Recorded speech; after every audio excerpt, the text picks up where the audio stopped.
Houve um tempo na minha vida em que eu me resumia a um monte de lixo humano. Mas Jesus, Ele me resgatou e pode resgatar você também. Meu nome é Viviane, tenho 29 anos e cresci em uma família simples, mas amorosa. Sou filha única e meus pais sempre trabalharam duro para nos sustentar. Durante o dia, eles estavam fora, ocupados com seus empregos, e à noite gostavam de relaxar assistindo novelas na sala de estar. Era um momento em que sentíamos a rotina desacelerar, mas mal sabia eu que, em uma dessas noites, algo mudaria minha vida. Antes de continuar, quero te convidar a se inscrever nesse canal. Aqui somos convidados a dar nossos testemunhos sobre nossas experiências espirituais. Aqui desvendamos a realidade do inferno, as ciladas do inimigo. Esse é um trabalho importante. Muitas pessoas podem ser libertas através de um testemunho, então compartilhe também. E fique até o final, pois lá é onde a mensagem mais forte desse vídeo é entregue a você. Bem, vamos continuar. Olha, eu me lembro claramente de uma cena que chamou minha atenção. Era uma novela da Rede Globo, América. Lá tinha um casal gay. Lembro que era o Bruno Galhaço e outro ator, que não me lembro agora. Eu era uma criança, tinha apenas 9 anos, mas cheia de curiosidade, e aquilo me deixou intrigada. Aquela novela parecia inofensiva. Meus pais assistiam religiosamente todos os dias. Mas ver aqueles dois homens dizendo que estavam apaixonados um pelo outro não era algo comum para mim, e a pergunta ficou na minha cabeça. Como seria um relacionamento assim? Quando a curiosidade começou a me consumir, resolvi buscar respostas. No dia seguinte, aproveitando que estava sozinha em casa enquanto meus pais trabalhavam, liguei meu computador e comecei a pesquisar sobre o assunto. Meu computador era daqueles bem antigos. De tubo e internet naquela época era artigo de luxo, mas eu tinha em casa, graças aos esforços de meu pai. Não sei se é graça ou desgraça para mim. Minha intenção inicial era entender algo que parecia novo para mim, mas o que a internet me apresentou foi muito além do que eu esperava. Meu Deus, quando me lembro, sinto nojo de como o demônio me usou, como ele tirou minha inocência, e o pior, sinto uma imensa tristeza porque vejo que ele ainda faz isso. E os pais? Os pais não percebem, acham tudo inocente. Bem, entre artigos, imagens e vídeos, o terrível aconteceu. Acabei me deparando com a pornografia. Nunca tinha visto algo assim antes, mas naquele momento aquilo me prendeu. Era como se algo tivesse sido despertado dentro de mim, algo que eu nem sabia que estava ali. Foi o começo de um ciclo do qual eu não conseguia sair. O ciclo mais doloroso de minha vida até aqui. Dia após dia, durante as longas horas sozinha em casa, eu voltava para na internet, procurando por mais. Cada pesquisa me levava a um conteúdo ainda mais explícito, mais viciante. Eu sentia vergonha, mas não conseguia parar. Eu me lembro que começou a passar pela minha cabeça como meus pais faziam aquilo. Eu me imaginava fazendo aquilo. Você tem noção? Eu tinha apenas 9 anos. Como isso pode acontecer? A partir daí, o diabo me escravizou por longos 11 anos. Cada dia mais eu me afundava nesse mundo obscuro, sujo, podre e nojento. Mas o diabo não estava contente. Ele provocava sensações em mim ao ver aquilo. Até que, com isso, outro hábito começou a se formar. A masturbação.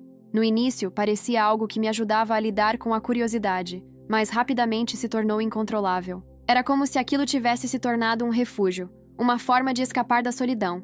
Mas, ao mesmo tempo, eu sabia que estava me afundando cada vez mais. Ao passar dos anos, eu tentava sair, mas estava presa. Com a idade chegando, eu comecei a perceber o quanto isso era errado e que não agradava a Deus. Mas meu corpo pedia mais e mais. Era uma droga. E se eu ficasse sem enlouquecia.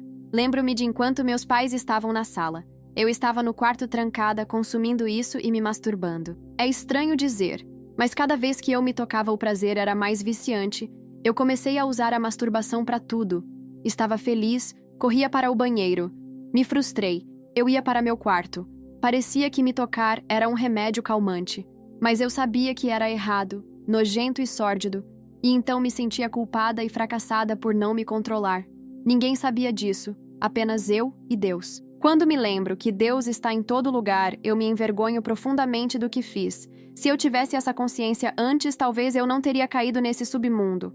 Imagina, você ali se tocando e tendo a consciência que Deus está vendo tudo? Sim, porque de Deus nada se pode esconder. A vergonha era insuportável. Eu me sentia presa, completamente perdida, como se estivesse vivendo uma vida dupla. Por fora, Eu era a mesma Emily que todos conheciam, a filha responsável, a garota sorridente. Mas por dentro, eu carregava um peso que ninguém via, um peso que eu mesma não sabia como suportar. Foi durante um domingo que minha vida tomou outro rumo, embora, na hora, eu não soubesse exatamente para onde estava indo. Meus pais, como sempre faziam, insistiram para que eu fosse à igreja com eles. Embora não estivesse animada, fui. Estava começando a me sentir sufocada por tudo o que estava vivendo e, talvez no fundo, eu tivesse esperança de encontrar algum alívio naquele lugar.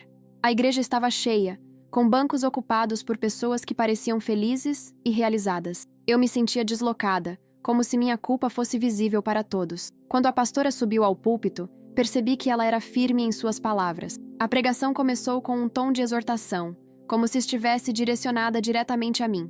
Ela falava sobre pureza, sobre santidade, mas então começou a entrar em um terreno que me fez estremecer.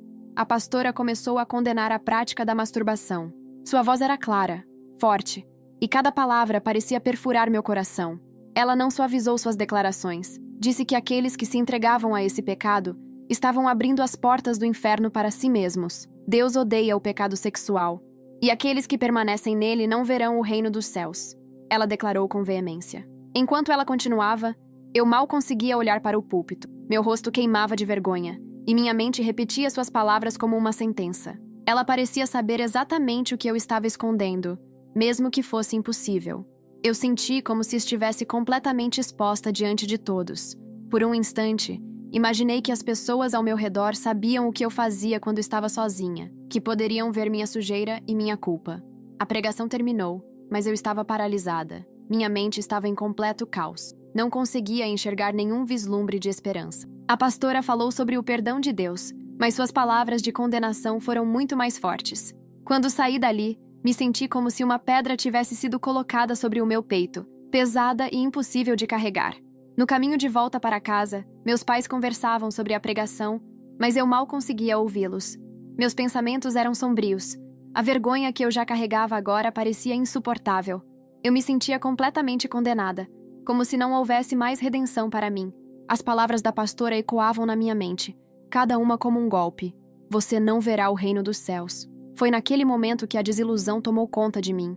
Eu me perguntava como poderia continuar vivendo sabendo que, aos olhos de Deus, eu era uma falha tão profunda. A culpa que já era esmagadora agora parecia ter se multiplicado, e o peso da minha própria existência se tornou insuportável. Saí daquele culto com uma certeza aterrorizante. Eu era um caso perdido. Quando cheguei em casa, esperei meus pais dormir. Meus pensamentos não paravam. Lembro-me que eu parecia alucinada. Isso com meus 19 anos. Lembro-me nitidamente que dentro do meu quarto tinha um homem, vestido de preto, e ele dizia: "Você é uma fraca. Tira sua vida. Acaba com essa vergonha. E se todo mundo descobrir, o que você fará?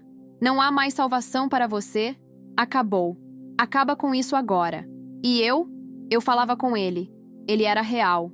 Eu sentia sua energia opressora. Era como se eu não quisesse, mas ele tinha o poder de me convencer. Foi então que ele me disse: "Os remédios da sua mãe." Ele repetiu: "Os remédios da sua mãe." Eu não entendi na hora, mas ele insistiu: "Toma, vai te deixar melhor." Após isso, começou a experiência de morte mais obscura de minha vida. Eu peguei uma caixa de remédios controlados de minha mãe, que ficava em uma caixinha na cozinha, e tomei todos. Minha vida não fazia mais sentido. Mas Deus não ia deixar, e eu o louvo por isso. Sabe o que aconteceu após isso? Minha mãe, exatamente nesse dia, havia se esquecido de tomar um daqueles comprimidos e se levantou para tomar. Quando percebeu que todos haviam sumido, veio me perguntar. E segundo minha mãe, ela já me encontrou caída em minha cama, desacordada.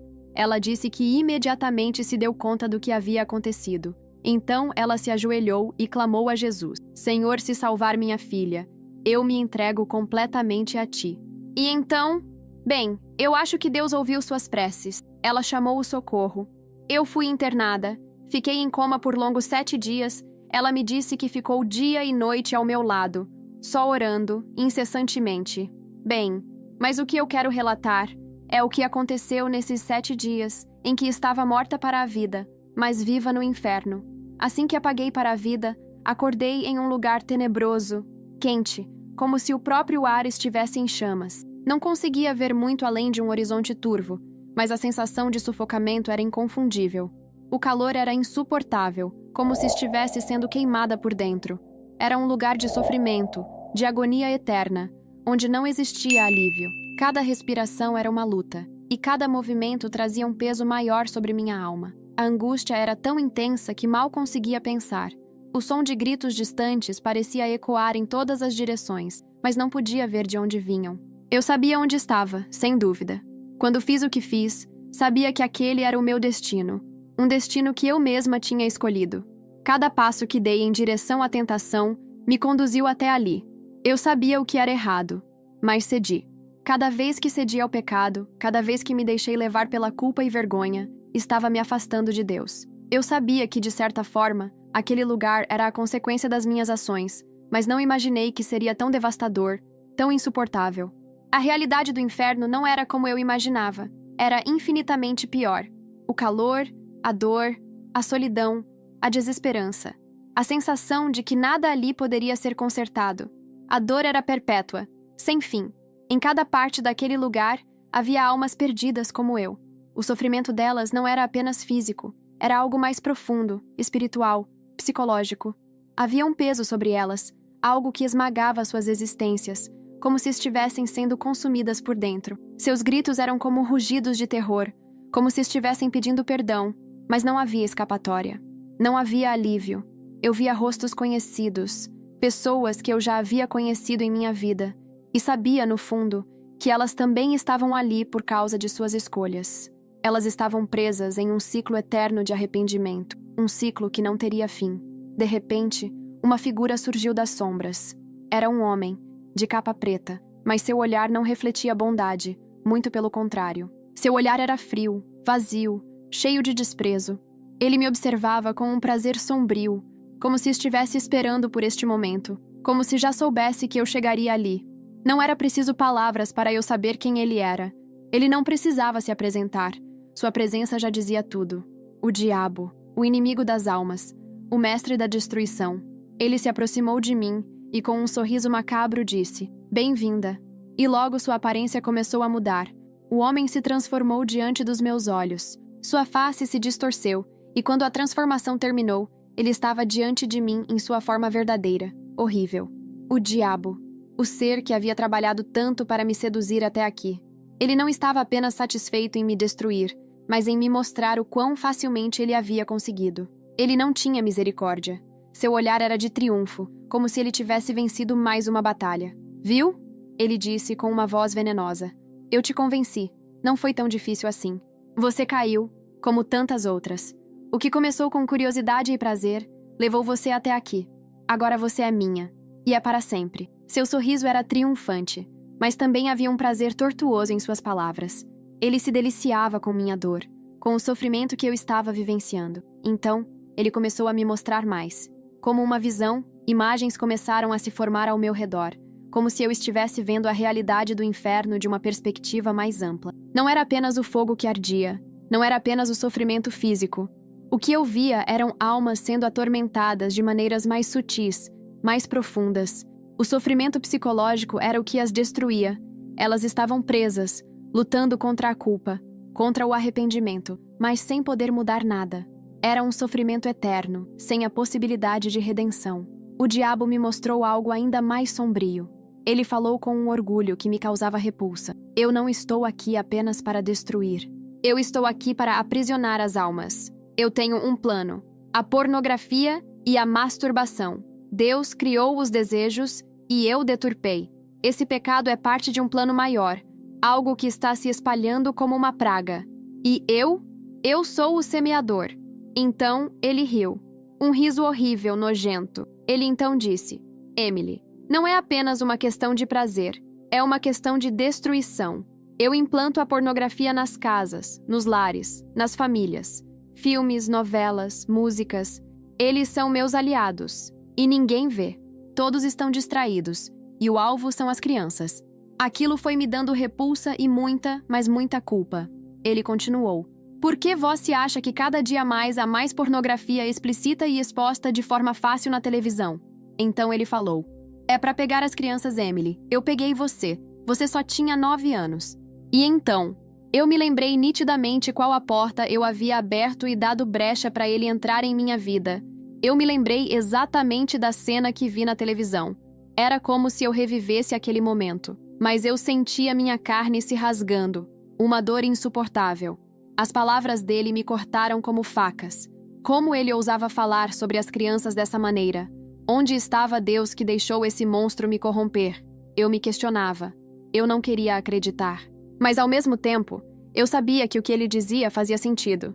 Eu via como as gerações mais jovens estavam sendo cada vez mais bombardeadas por conteúdos impuros e destrutivos, sem saber o que era certo ou errado. E ele? Ele não parava. Ele insistia. As crianças são minhas maiores vítimas, ele continuou, com um brilho maligno nos olhos. Elas são vulneráveis, abertas. Elas ainda estão em formação. Não têm discernimento suficiente para distinguir o que é certo e errado. E eu, enquanto os pais estão distraídos, posso deixá-las à mercê. Elas crescem consumindo isso, sem perceber o que está acontecendo com elas. Elas não sabem que suas almas estão sendo aprisionadas. E, quando começam a amadurecer, quando começam a perceber o que fazem, já é tarde demais. O pecado já está tão enraizado que elas começam a sentir a culpa. E essa culpa é o meu presente para elas. Eu sentia o peso daquelas palavras como um fardo esmagador. Como eu mesma havia caído nessa armadilha? Como não percebi o quanto estava sendo manipulada por ele, pelo diabo, que me enganava com falsas promessas de prazer? O pecado que começou como algo aparentemente inofensivo, algo que eu via como simples curiosidade, agora tinha se transformado em uma prisão. Eu percebi que o diabo estava agindo de forma astuta, plantando sementes de destruição, mas de uma forma tão sutil que muitos nem notavam. Ele me mostrou como os pais estão cada vez mais ausentes dos seus lares, como cada vez mais pais estão trocando o seu sossego por um celular, e eles não têm noção da arma que estão dando nas mãos de seus filhos. Ele me mostrou milhares de pessoas ali que foram corrompidas em sua infância e como o ciclo de destruição era parecido com o meu. Ele me mostrou crianças caindo em pecados nojentos como a pornografia e a masturbação e achando tudo normal. Bem, até ter discernimento para entender o que é errado, e é aí que o diabo começa a sua façanha. E sabe o que mais me devastou? Foi a ideia de que, à medida que essas crianças cresciam e começavam a entender o que estava acontecendo com elas, a culpa os consumiria. Isso os levaria a um ponto de desesperança, onde muitos, como eu, não aguentariam. E o diabo sabia disso. Ele sabia que muitos não seriam fortes o suficiente para lidar com essa culpa, essa condenação interna. Ele sabia que muitos, em sua dor, iriam buscar uma saída rápida, assim como eu busquei. Eu senti uma dor profunda, mais do que qualquer sofrimento físico. Era uma dor espiritual. A dor de saber que todas as minhas escolhas me haviam levado até aquele ponto. Eu estava perdida, sem esperança, sem redenção. Foi então que eu comecei a escutar vozes. Dessa vez não era de grito ou sofrimento, era sussurros. O diabo, percebendo, começou a aumentar o barulho do inferno, mas eu ouvi. Eu o ouvia. É surreal contar isso aqui, porque sinto que essa experiência foi mais real do que eu posso imaginar. Com aquelas vozes ecoando em meus ouvidos, ela me trazia paz, sabe? Mas como? Eu me perguntava. Como eu posso sentir paz aqui, no inferno? Então isso me deu uma certeza. Eu sabia que minha jornada não tinha terminado. O diabo podia ter me mostrado sua estratégia de destruição, mas a luz que surgia diante de mim me dava uma última chance. Eu não estava mais sozinha. Deus estava ali, estendendo a mão para mim, oferecendo-me a graça que eu achava ter perdido para sempre. E naquele momento, eu soube. A realidade do inferno não era apenas sobre fogo e dor física, mas sobre a separação eterna de Deus, o sofrimento de nunca mais poder estar na presença dele. E ao olhar para a luz, percebi que a verdadeira salvação não estava em me culpar ou me punir, mas em me entregar à graça de Deus, que é mais poderosa do que qualquer pecado, mais forte do que qualquer condenação. Deus me deu uma última oportunidade, e com aquela luz, a chance de ser transformada. Eu ainda não sabia o que me esperava, mas o que eu sabia era que, através da graça divina, o inferno não tinha poder sobre mim. Depois de sentir aquele calor, aquela angústia e a dor espiritual indescritível, eu senti como se minha alma estivesse sendo puxada para uma realidade diferente. Quando o diabo se afastou, a luz que surgiu diante de mim parecia afastar as sombras. E eu sabia, no fundo da minha alma, que havia uma chance, uma última chance de ser salva. Mas antes que eu pudesse entender completamente o que estava acontecendo, a visão começou a se dissipar e eu acordei. O que aconteceu depois foi inexplicável. Ao abrir os olhos, uma luz suave e fria me cegou momentaneamente, mas logo fui envolvida pela sensação de segurança. Eu não estava mais no inferno. Não estava mais naquele lugar de dor, de tortura e desespero. Eu estava em um hospital, deitada em uma cama, com máquinas e fios ao meu redor. Meus olhos se ajustaram e vi os médicos ao meu redor, conversando entre si, com expressões de incredulidade. Ela voltou, disse um deles, com uma voz que tremia de surpresa. Eles estavam espantados, como se eu tivesse retornado de algum lugar impossível. Mas, naquele momento, meu olhar se voltou para um rosto familiar. Minha mãe. Ela estava ao meu lado, sentada na cadeira, com os olhos fechados, um sorriso sereno no rosto. Ela parecia em paz, como se soubesse, de alguma forma, que tudo estava bem. O que mais me tocou foi o que ela estava fazendo naquele momento. Ela sussurrava baixinho, mas com uma força silenciosa, a oração do Pai Nosso em meus ouvidos. Suas palavras, carregadas de fé e amor, pareciam trazer a cura que minha alma tanto necessitava. Naquele momento, eu soube que Deus me tinha devolvido a vida. Não era só uma questão de voltar ao corpo, mas de uma segunda chance, de um novo começo. E minha mãe sabia disso. Ela sabia que Deus estava me dando essa chance. Ela não estava assustada ou agitada como eu esperaria, mas tranquila e serena, como se tivesse esperado por esse momento durante toda a minha vida. Suas palavras de oração eram a prova de sua fé, uma fé inabalável que me cercava, me protegia, me dava força para enfrentar o que vinha pela frente. O peso da experiência pós-morte que vivi no inferno ainda estava em minha mente. Eu sabia que havia algo muito maior em jogo, algo muito mais profundo e perigoso. Eu precisava compartilhar a verdade, precisava alertar as pessoas, especialmente os pais e as mães, sobre o que eu tinha experimentado. Eu não poderia guardar aquilo para mim. O diabo era real. Antes de terminar, eu quero dizer, pais, mães, pelo amor que têm em seus filhos, vigiem, olhem para eles, vasculhem o que eles estão vendo na internet, cuidem dos seus lares, não deem brechas ao inimigo, tire da sua vida tudo que pode te levar para o inferno, e principalmente, tudo que possa levar seus filhos para o inferno. Novelas, filmes, músicas seculares. Elas foram feitas com um propósito: destruir a família, e o alvo principal do diabo são as nossas crianças. Vigiem. Estudos mostram que cada vez mais as nossas crianças estão tendo contato com a pornografia e com isso se viciando em masturbação. Esse pecado nojenta e sujo. Acreditem, a masturbação escraviza, ela nos prende e só a libertação de Jesus é capaz de nos livrar dela. A fé da minha mãe e sua transformação genuína me salvou. E você está disposto a salvar seus filhos? Agora quero falar com você que está enfrentando essa maldição do vício em masturbação. Vá a Deus em secreto, fale com Ele, peça perdão e peça libertação. Ele vai te dar. Ele te ama e quer te cuidar como um pai cuida de um filho. Hoje eu vivo para isso, para alertar os perigos da pornografia e masturbação. Então, por favor, me ajude a fazer este testemunho a chegar a mais pessoas. Eu preciso alertar o maior número de pessoas que eu puder. E tenho mais um pedido, por favor. Se este testemunho agregou algo em sua vida, considere se inscrever nesse canal e apoiar este projeto lindo de testemunhos. Aqui, desvendamos as armadilhas do inimigo. Testemunhos fortes de pessoas que tiveram experiências de quase morte e viram a realidade do inferno. Não é brincadeira. Então, mande agora mesmo este vídeo para alguém que precisa saber disso. Deixe nos comentários o seu testemunho ou apenas digite amém. Assim vamos saber que chegou até aqui. Deus te abençoe.